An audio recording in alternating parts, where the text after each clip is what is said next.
Hello students, आप सभी का स्वागत है आपके अपने YouTube चैनल इन्फॉर्मेशन पाथ में। जैसे कि आपको पता है कि हम चैनल पर टेट और टेट से रिलेटेड वीडियो लेकर आते रहते हैं। जो आज की हमारी क्लास है, जो HP JPT टेट आपका जुलाई 2022 हुआ था, 24 जुलाई 2022, उसकी जो मैथ का सोल्यूशन हम करवा रहे हैं उसका पार्ट नंबर 2 है। पार्ट नंबर 1 हम ऑलरेडी करवा चुके हैं। जिसने नहीं देखा तो चैनल पर जाकर आप देख सकते हैं।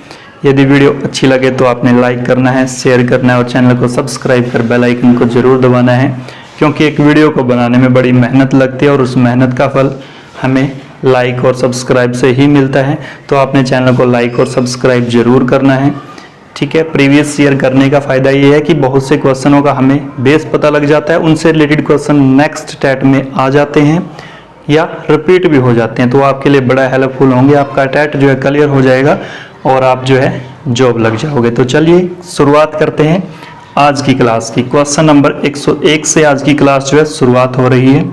क्वेश्चन नंबर 101 में क्या बोला गया है?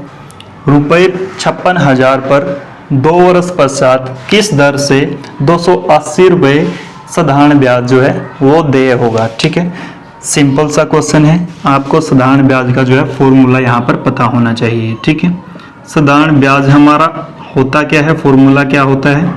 मूलधन यानी कि जो प्राइस हमें दिया गया है, दर क्या रहने वाली है, और समय। दर प्रतिशत में होती है इसलिए उसके नाम का 100 होता है। ठीक है, कुछ नहीं करना, इस फॉर्मूले के अंदर जो जो रकम दी है उसको पुट करना है। साधारण ब्याज 280 रुपये दिया है तो हमने 280 रुपये यहाँ लिख देना है। ठीक है, मूलधन कितना दिया है? 56,000 रुपये। ठीक है, दर हमने निकालनी है, इसको ऐसे ही लिख लो, और समय दिया है 2 वर्ष का और डिवाइड बाय 100। ठीक है, 2 0 से 2 0 पहले ही कट कर लो। ठीक है, अब ये जो 560 है बचा हमारे पास, ये इधर गुणा में है, इन सभी के इधर आके भाग में हो जाएगा, यानी कि 280 डिवाइड बाय 560 इनटू में ये 2 था, ये भी नीचे आ जाएगा और यहाँ पे बच जाएगा हमारा सिर्फ दर। 100 ऑलरेडी कट चुका है तो 280 दूनी होता है 560, ऊपर बच गया सिर्फ 1, नीचे 2 गुणा 2 4, यानी कि 1/4 हमारी दर आई। ठीक है, अब 1/4 के अंदर यानी कि सही के अंदर तो हमारा ऑप्शन दिया नहीं है, हमारा ऑप्शन दिया है प्रतिशत में, तो प्रतिशत हमने निकालना है। चलो 4 को 4 से भाग दे देंगे, 1 को ना जाने की 0, फिर दशमलव, फिर 10 हो जाएगा, 4 दूनी 8, 4 पंजे 20, 0.25% इसका करेक्ट आंसर हमारा आ जाएगा और ये है ऑप्शन नंबर सी। समझ गए? बिल्कुल ही अच्छा और सिंपल क्वेश्चन था। ठीक है, चलिए अब चलते हैं नेक्स्ट क्वेश्चन पर। बोला गया है समांतर श्रेणी आपको दी गई है। समांतर श्रेणी सबसे पहले आपको पता होना चाहिए कि होती क्या है, जिसमें जो डिजिट हैं, जो अंक हैं, इनके बीच का अंतर जो है समान रहे। जैसे 2 और 7 में 5 का अंतर है, 7 और 12 में 5 का अंतर है, ऐसे ही। ये क्वेश्चन सिंपल है, आप इसको निकाल सकते हैं। 5-5 जोड़ते रहिए जब तक 10वीं टर्म नहीं आ जाती। तो इसका 47 आंसर करेक्ट आ जाएगा। लेकिन यदि यहाँ पर 50वीं होती, 100वीं होती तो आप कैसे निकालते? इतना लंबा जोड़ नहीं सकते और टाइम भी आपका वेस्ट होगा। तो इसके लिए फॉर्मूला आपको चाहिए। फॉर्मूला क्या होता है समांतर श्रेणी का? an बराबर है a plus n-1 into D. ठीक है, इस फॉर्मूले में आपको पता कर, a जो होती है वो हमारी फर्स्ट टर्म होती है सबसे पहली, तो वो 2 है। d हो, n जो है हमसे पूछा गया, यानी कि n यहाँ पर दिया गया, यानी कि लास्ट टर्म इसको बोलेंगे। लास्ट टर्म an हमें 10 दिया भाई। ठीक है, कई बार ये दिया नहीं होता फिर हम इसको निकाल लेते हैं, लेकिन यहाँ पर an जो दिया हमें n यानी कि 10वां पद निकालना है, वो पद an ही होता है। ठीक है, या n ही होता है। उसके बाद d क्या होता है? इन दोनों का अंतर, यानी कि 7 में से 2 आप जब घटाओगे तो अंतर आ जाएगा 5। ठीक है, उसके बाद बस फॉर्मूले में फिट कर दीजिए। an यानी कि a10 निकालनी हमने यहाँ से, a हमारा 2 है प्लस n-1 यानी कि 10 माइनस n की संख्या, n की वैल्यू कितनी है? 10 माइनस 1, d कितना है हमारा? 5 गुणा में 5, 2 प्लस 10 में से 1 गया 9 गुणा में 5, 2 प्लस 45। ठीक है, 9 पंजे 45 और 2 47। ऑप्शन नंबर सी इसका करेक्ट आंसर आ जाएगा। ठीक है, समझ में आ गया? थोड़ा सा और शॉर्ट में बताता हूं। जब आपको दिया है A10, ठीक है, आपको इतना बड़ा फॉर्मूला लाने की भी जरूरत नहीं है। क्यों? a tan दिया, a tan को मैं क्या लिख सकता हूँ, a प्लस 9d लिख सकता हूँ। ठीक है, यहीं से शॉर्ट कर दिया, a प्लस 9d लिख सकता हूँ मैं इसको। 10 में से 1 गया 9 और वही d सेम यहीं से बना है, बस वैल्यू पुट कर दो। a आपको पता है 2, 9d कितना है 5, 9 पंजे 45 और 2 47। समझ में आ गया क्वेश्चन? चलिए नेक्स्ट पर चलते हैं। Question number 103। क्वेश्चन नंबर 103 में क्या बोला गया है, 25 विद्यार्थियों में से 72% गणित में रुचि रखते हैं। ठीक है, कितने विद्यार्थी गणित में रुचि नहीं रखते वो आपसे पूछा गया है। ठीक है, अब इसको दो तरीके से कर लो, या तो 72% से निकाल लो, या फिर क्योंकि टोटल होता है 100%। ठीक है, जो भी कोई भी वैल्यू हो हमेशा 100% के इक्वल होती है। या तो 100% में से आप 72% को माइनस कर दो, 28% से निकाल लो। ठीक है, चलो दोनों तरीके से निकाल देते हैं। कैसे? 25 का पहले 72% निकाल लेते हैं, 25 का 72%, यानी कि 25 गुणा 72/100। ठीक है, ऐसे ही निकलेगा, 25 चौका 100 और ये होता है 18 चौके 72, यानी कि 25 विद्यार्थियों में से 18 विद्यार्थी ऐसे हैं जो किसमें रुचि रखते हैं, गणित में। तो जो 25 में से 18 गया 7 विद्यार्थी ऐसे हैं जो गणित में रुचि नहीं रखते। तो इसका करेक्ट आंसर बी हो गया, यानी कि 7। चलिए अब इसको दूसरे तरीके से निकाल लेते हैं। यहाँ आपको घटाना पड़ा, वहां घटाना नहीं पड़ेगा, यानी कि 28% ऐसे विद्यार्थी हैं जो गणित में रुचि नहीं रखते। तो 25 का आप क्या निकाल लो, 28%। क्वेश्चन वही है लेकिन तरीके दो हैं। ठीक है, 25 चौका 100, 7 चौका 28, तब आपका सीधा ही आंसर यहाँ से आ जाएगा 7, और 7 इसका करेक्ट आंसर होगा। ठीक है, चलिए क्वेश्चन नंबर नेक्स्ट देख लेते हैं। 1 माइनस टेंजेंट स्क्वायर 45 डिग्री है, 1 प्लस टेंजेंट स्क्वायर 45 डिग्री है। अब आपको पता होना चाहिए टेबल के अनुसार टेंजेंट 45 जो होता है वो 1 के इक्वल होता है। ठीक है, वैल्यू पुट कर दो, 1 माइनस 1 का स्क्वायर, 1 प्लस 1 का स्क्वायर, इधर आ गया 1 माइनस 1, इधर आ गया 1 प्लस 1, तो ये 0/2 आ गया। और 0/2 जब 0 के नीचे कोई रकम आ जाती है तो उसका आंसर हमेशा 0 ही होता है। 104 का करेक्ट आंसर हो जाएगा आपका ऑप्शन नंबर सी। ठीक है, इस क्वेश्चन में क्या बोला गया है, क्वेश्चन नंबर 105, अगर एक 3 अंक की संख्या 24 और तीसरा अंक है जो x दिया है 9 से विभाजित हो जाती है तो x में कौन सा अंक आएगा, ये आपसे पूछा गया है। देखो 9 से विभाजित होने के लिए यदि किसी संख्या को हम 9 से विभाजित करते हैं तो उसमें जितने भी अंक दिए हैं उनका जोड़ 9 होना चाहिए। ठीक है, तो देखो इसमें अंक दिए हैं 2 प्लस 4 प्लस x। ठीक है, तो ये 6 प्लस x हो गया। ठीक है, यहाँ पर मैं क्या लिखूं, यदि मैं 6 लिखता हूं तो 6 प्लस 6 12, 12 9 से विभाजित नहीं होगा। ठीक है, आगे क्या है 3, 6 प्लस 3 9, तो 9 से विभाजित हो जाएगा। ठीक है, आंसर तो यहीं पर आ गया हमारा। ठीक है, 9 जोड़ूंगा तो इसमें 6 और 9 15, 15 9 के पहाड़े में नहीं आता। अब देखिए 4, 6 प्लस 4 10, 10 भी 9 के पहाड़े में नहीं आता, तो करेक्ट आंसर हो गया इसका 3। वैसे लिख कर देख लो, ये 2 x की जगह मैंने लिख लिया 243, 9 से इसको भाग दो, 9 दूनी 18, बच गया 6 24, 9 7 63। ठीक है, इसका करेक्ट आंसर आ गया हमारा बी। ठीक है, चलिए क्वेश्चन नंबर 106 देख लेते हैं। 15/35 की तुल्य भिन्न आपने बतानी है कि जिसका हर 7 हो। बस इसमें आपने कुछ नहीं करना है, इसको सिंप्लीफाई करना है। ठीक है, सॉरी सिंप्लीफाई इसको करना है। ठीक है, तो 5 दिया 15, 5 7 35, 3/7, 3/7 किस ऑप्शन में, ऑप्शन नंबर सी में, ये इसका करेक्ट आंसर हो जाएगा सी। ये नेक्स्ट क्वेश्चन देख लेते हैं, क्वेश्चन नंबर 107। ठीक है, किसी लंबवृत्तीय बेलन के आधार की परिधि 440 सेंटीमीटर दी है और इसकी ऊंचाई जो दी है वो 2 मीटर है। ये सेंटीमीटर में है, ये मीटर में है, आपने यूनिट का ध्यान रखना है। बेलन का आयतन आपसे पूछा गया है। ठीक है, सबसे पहले तो हम एक बेलन ड्रा कर लेते हैं। ठीक है, क्या कर लेते हैं, एक बेलन ड्रा कर लेते हैं। ठीक है,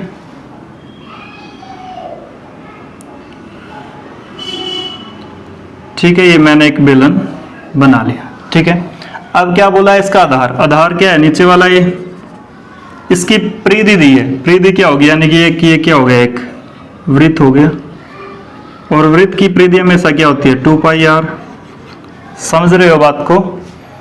तो 2πr जो है इसके आधार की परिधि होगी, और वो किसके इक्वल दी है, यहां से स्टार्ट करते हैं। 2πr किसके इक्वल दी है, 440 सेंटीमीटर की, और पाई का मान पहले ही इंडिकेट किया है, क्या लेना है 22/7। ठीक है, 22/7 लेना है, तो 22/7 इसमें पुट कर दीजिए पाई की जगह। आर हमें निकालना अभी पता नहीं है, इंटू में आर 440 एज इट इज रहेगा। यही इधर ले आओ सभी को, इधर सिर्फ आर हमने रखना है। ठीक है, 440, ये 7 इधर भाग में, इधर आगे गुणा में हो जाएगा, ये इधर गुणा में, ये भाग में हो जाएंगे। ठीक है, ठीक है, तो यहां से कट कर लो, 22 दूनी 44, 20 आ गया, ये 10 आ गया। यहां से 70 सेंटीमीटर जो है उसकी त्रिज्या जो है वो आ गई, किसकी, लंबवृत्तीय बेलन के जो आधार है उसकी। ठीक है, अब इसको मीटर में कन्वर्ट कर लो, यानी कि मैं क्या कर सकता हूं इसमें मीटर में कन्वर्ट करने के लिए 70 बटे यानी कि 100। ठीक है, ये मीटर में कन्वर्ट हो जाएगा, तो यहां से घट गया, यानी कि 7/10 मीटर में यहां इसको लिख सकता हूं। ठीक है, चलिए अब बेलन का आयतन का आपको फॉर्मूला पता होना चाहिए, ऐसे कोई शॉर्ट ट्रिक लगने वाली नहीं है, जहां पे फॉर्मूला लगेगा तो फॉर्मूला ही लगेगा। ठीक है, अब बेलन का आयतन का फॉर्मूला मैं आपको बता दूं होता क्या है। बेलन का आयतन का फॉर्मूला होता है πr² h। ठीक है, πr² h, ये बेलन का आयतन का फॉर्मूला होता है।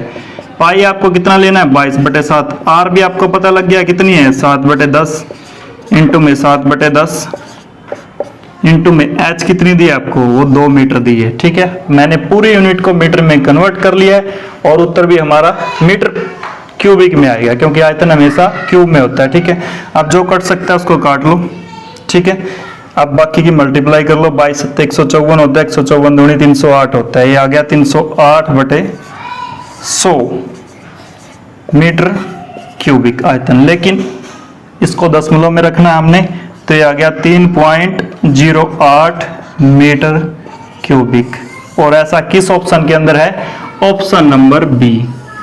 ठीक है, ये हमारा करेक्ट आंसर हो जाएगा 107 का। ठीक है, समझ में आ गया। चलिए अब नेक्स्ट क्वेश्चन यहां से कर लेते हैं, कौन सा क्वेश्चन नंबर 108।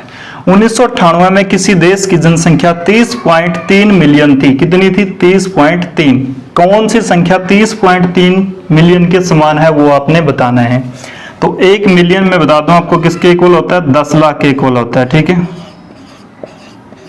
इकाई, दहाई, सैकड़ा, हजार, 10,000, लाख, 10 लाख। ठीक है, 1 मिलियन 10 लाख के इक्वल होता है। बस इसको किससे गुणा कर दो, 30.3 से, पॉइंट खोने के लिए इसको क्या कर दो 10 हो जाएगा, 1 0 इसकी कट कर दो, ये आ गया 30, 30, 2 4 और 1 5 0 पीछे से लग जाएंगे, यानी कि एक तो ऑलरेडी लगा दी, 4 और लगा दो। इकाई, दहाई, सैकड़ा, हजार, 10,000, मतलब इसको काउंट कर लो 30, 30 फिर 4 0। ऐसा किस में है, ऐसा किस ऑप्शन में है, 30, 30 फिर 4 0, ऑप्शन नंबर बी के अंदर। 30, 30 फिर 4 0, 30, 30 फिर 4 0। तो इसका करेक्ट आंसर हो जाएगा हमारा ऑप्शन नंबर बी 108 का। 1 मिलियन जो है वो 10 लाख के इक्वल होता है। ऐसे इस क्वेश्चन को जो है सोल्व करना था। ठीक है, 109 जो है वो देख लेते हैं। 109 में क्या बोला गया है, डिस्टेंस फॉर्मूले से निकालना है, दूरी फॉर्मूले से। ठीक है, बिंदु 2 3 और बिंदु 4 1 के बीच की दूरी निकालनी है। ठीक है, तो सबसे पहले इनको मैं लिख लेता हूं। ठीक है, ये 2 बिंदु हैं, 4 और 1, 2 और 3, ये है x1, ये है y1। ठीक है, ये है x2 और ये है y2। ठीक है, अब डिस्टेंस फॉर्मूला क्या बोलता है, रूट करना पड़ेगा किसका, x2 माइनस x1 का square plus y2 minus y1 का स्क्वायर। ठीक है, अब इसके अंदर वैल्यू पुट करनी है, कुछ नहीं करना है। ठीक है, देखिए x2 क्या है, x2 है 4 और x1 है 2, 4 माइनस 2 का स्क्वायर प्लस हमारा y2 क्या है 1 और y1 है 3 का स्क्वायर। ठीक है, इधर कर लेते हैं, 4 में से 2 गया 2। ठीक है, 2 का स्क्वायर प्लस इधर बच गया माइनस के 2, उसका स्क्वायर और पूरे का रूट। ठीक है, 2 का स्क्वायर 4 है, -2 का स्क्वायर करेंगे वो भी 4 ही आएगा, +4। ठीक है, रूट, और ये हो गया √8। ठीक है, √8 को क्या लिख सकते हैं, 2 का स्क्वायर बाहर निकाल लेंगे, 2 अंदर रह जाएगा, 2 दूनी 4 दूनी 8। तो इसका करेक्ट आंसर हमारा आ जाएगा ऑप्शन नंबर सी, 109 का। ठीक है, चलिए क्वेश्चन नंबर 110 देख लेते हैं। 110 में क्या बोला गया, एक फूलदान का लागत मूल्य 120 रुपये है। ठीक है, यदि दुकानदार इसे 10% हानि पर बेचता है तो इसका विक्रय मूल्य ज्ञात करें। 2 से 3 तरीके से इसको हम करने वाले हैं। कैसे, सबसे शॉर्ट और आसान सुन लीजिए। एक फूलदान का लागत मूल्य यानी कि क्रय मूल्य ही बोल दो उसको, कॉस्ट प्राइस कितना है, 120 रुपये। ठीक है, उसको 10% हानि पर बेच देता है। बस आप 120 का 10% निकाल लो, यानी कि 10/100। ठीक है, 2 0 से 2 0 कट गई, कितना आ गया, 12। अब इसको लागत मूल्य में से घटा दो, 120 - 12, 108 रुपये जो है इसका, वो करेक्ट आंसर आ जाएगा ऑप्शन नंबर सी। ठीक है, एक तो ये तरीका था, एक है फॉर्मूला से करने का तरीका। फॉर्मूला क्या होता है, cost price equal to selling price into में 100, और इधर क्या आ जाएगा, इंटू में 100 और 100 माइनस लॉस यानी कि हानि। ठीक है, अब देख लीजिए कॉस्ट प्राइस कितना है हमारा, 120। ठीक है, सेलिंग प्राइस हमने निकालना है, इंटू में 100 माइनस हानि कितनी हुई थी, 10। 100 में से 10 घटा देंगे, 90।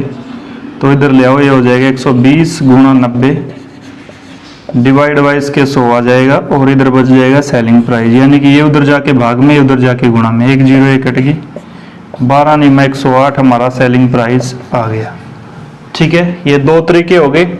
अब चलिए नेक्स्ट और इसका एक और देख लेते हैं शॉर्ट तरीका, जिससे मैं मोस्टली क्वेश्चन जो है अपने सोल्व आपको करवाता हूँ। ठीक है, वो अच्छा भी है, उससे आपको कोई फॉर्मूला याद करने की जरूरत नहीं है। कैसा भी क्वेश्चन हो प्रतिशत का, उससे बड़े आसान तरीके से निकल जाता है। कैसे, मैंने आपको क्वेश्चन करवाए भी हैं, यदि कोई नया बच्चा देख रहा है तो वीडियो देख सकता है जाकर। स्पेशल जो है प्रतिशत की क्लास भी है चैनल पर, और बहुत से क्वेश्चन में पेपर भी है। ठीक है, तो मैंने बोला था कि जब कोई प्रतिशत का क्वेश्चन है तो उसको हम प्रतिशत से ही लेकर करेंगे। प्रतिशत यानी कि 10%, 10% को जब हम खोलेंगे प्रतिशत का नाम का नीचे 100 आ जाता है। ठीक है, मैं इसको कट करूंगा तो इधर आ जाएगा हमारा 1/10। ठीक है, बात यदि हानि की हुई है तो ऊपर वाली हानि होगी, यदि बात प्रॉफिट की हुई होती तो ऊपर वाला प्रॉफिट होता। प्रॉफिट को, लाभ को हमेशा जोड़ते हैं, लाभ तो जुड़ता ही है और हानि हमेशा घटती है, यानी कि ये हमारा रियल होता है, ये रियल कॉस्ट प्राइस होता है, रियल किराया मूल्य होता है, रियल लागत मूल्य होता है। लेकिन होता किसके अनुसार है, ये हमारे अनुसार है, न कि दिया गया उसके अनुसार हम इसको आगे बढ़ाएंगे। यानी कि हमने कोई चीज़ 10 रुपये की खरीदी, उसको 10% हानि पर बेच दिया। 10 रुपये की कोई चीज़ खरीद कर हमने उसको 10% हानि पर बेच दिया, यानी कि हमें कितने रुपए की हानि हुई भाई, 1 रुपये की हानि होगी।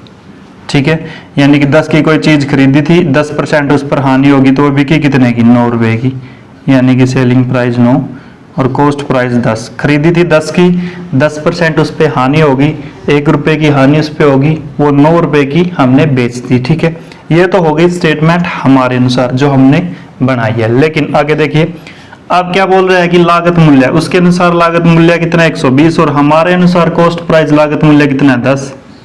यहाँ इसके नीचे 120 लिख लो, यानी कि कॉस्ट प्राइस के नीचे कॉस्ट प्राइस, क्रय मूल्य के नीचे क्रय मूल्य।